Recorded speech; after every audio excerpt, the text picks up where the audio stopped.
Hi everyone, this is Coach Deb, and this is my weekly check-in, which is basically accountability for me and for you. And I mentioned last week that I was getting ready to start into a hybrid program for my workout up until I go to Beachbody Coach Summit. And I have to tell you, I've been a little loosey-goosey on the whole hybrid schedule, but I have a reason, not an excuse, but a reason. And basically, I have a lot going on. I've started teaching some new classes, and I've been working on my class format. So when I do my Beachbody workouts, when I do my own workout, I'm actually following the hybrid schedule. And it's a hybrid of Brazil butt lift and the Brazil butt lift master series, and then a hybrid of Asylum 1 and Asylum 2. So when I do my workouts, I'm following that schedule.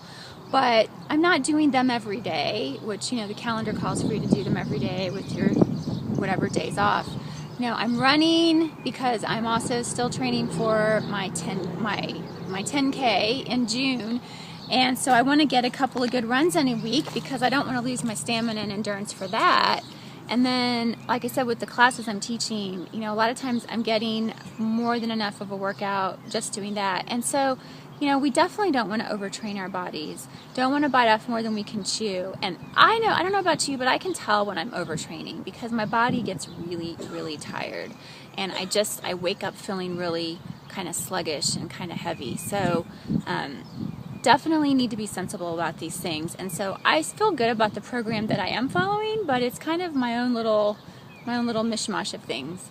But back to the message that I wanted to talk about today. I have a couple of challenge groups that are going on right now, and the results that some of the ladies are having are really, really amazing. And the amazing thing about it is they're not losing a ton of weight, but they are definitely losing inches and getting smaller. And it's a really good thing that they took their before picture. I always have my challengers take a starting picture because their 30-day and their 60-day pictures really tell the story. And I know that throughout the 30 and 60 days, they were a little bit frustrated because they weren't seeing that scale move as much as they wanted it to. But having those pictures, the pictures tell the story. And think about it, when we decide we want to lose weight, why do we want to lose weight? We want to lose weight because we want to look different, usually. We want to look different, we want to look smaller, we want to wear smaller clothes. We don't say, really, it's not I want to lose weight because I want to weigh something different. But that's really what it's become. That's what it's become in our mind. We get very fixated on a number. And I know I'm the same way. When I was a young woman, I had an eating disorder, and I was very fixated on the number. And I still have this number in my head that I kind of want to achieve and want to be at, but I really give myself a lot of positive self-talk to help myself understand that, what is my body able to do? What does it look like? Are my clothes still fitting right, etc. When I was 16, I was actually an NFL cheerleader for the local team here, and I was told that I was too fat. And I remember, 16 years old, never been told such a thing before. I was a dancer, and I said, well, how much weight do I need to lose? 1 pound. That's what they told me, 1 pound. I need to lose 1 pound. And so, number fixation, there you go.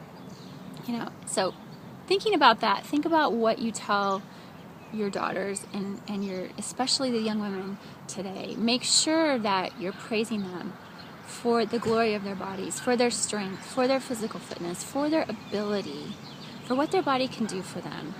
And let's get off that number of the scale. I think that I'm going to see if I can post their pictures because I think you'll be amazed too I still can't believe when I look at those pictures that they haven't lost more weight than they have. But that's not the point. The point is that they are achieving what they wanted to do, which was to look better, to feel better. The muscle definition is there, and they wanted to be smaller, and they are. So here's my challenge for you. My challenge for you is to get off the fixation with the number, and I want you to start doing some positive self-talk, because this is a habit that's going to be very hard to break. And if you're like me, you have this number in your head saying, if I'm not that number, I'm too fat, because I'm 1 pound fatter than what they thought I should be. If you have to put some sticky notes on the dashboard of your car, on your mirror, in your bathroom, on your refrigerator, say, I am fit, I am strong, I am healthy, I am fabulous. And anytime you do a positive affirmation, you always state it in the present tense, not in the I will be someday tense, but in the I am tense. And I'm telling you, when you look at that every day and you repeat that to yourself every day, your mind will eventually start believing it. And when you start believing things, things start happening for you. You will start achieving them. I truly believe that. So I want to wish you all a really, really great week. Love yourselves, love your bodies. Love them for what they can do, because I can tell you this other thing too I wanted to say. If you're doing what you should be doing, if you are giving your body the amount of movement and the amount of exercise that it needs, and you are feeding it, you're fueling it with the kind of food that it needs to be healthy and strong, your body will change. It's just not possible for it not to.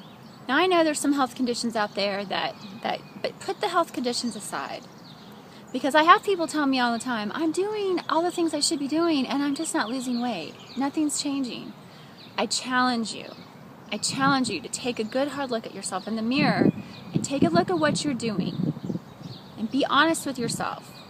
Because if you are doing the right things, if you are moving and exercising and eating right, most of the time being 80% of the time, your body can't help but get fitter and stronger and healthier. And that's what you focus on. It's the everyday making my body fitter and stronger and healthier. And doing those right things, not because you're trying to achieve a number on the scale, but because it's the right thing to do for your body. Okay, I'll get off my soapbox now. I've got to actually go teach class. They're trying to get in the door and I think it's locked. So have a great week, everybody. I'll see you on my Fit, Fun, and Fabulous page, and I will see you here next week. Talk to you later.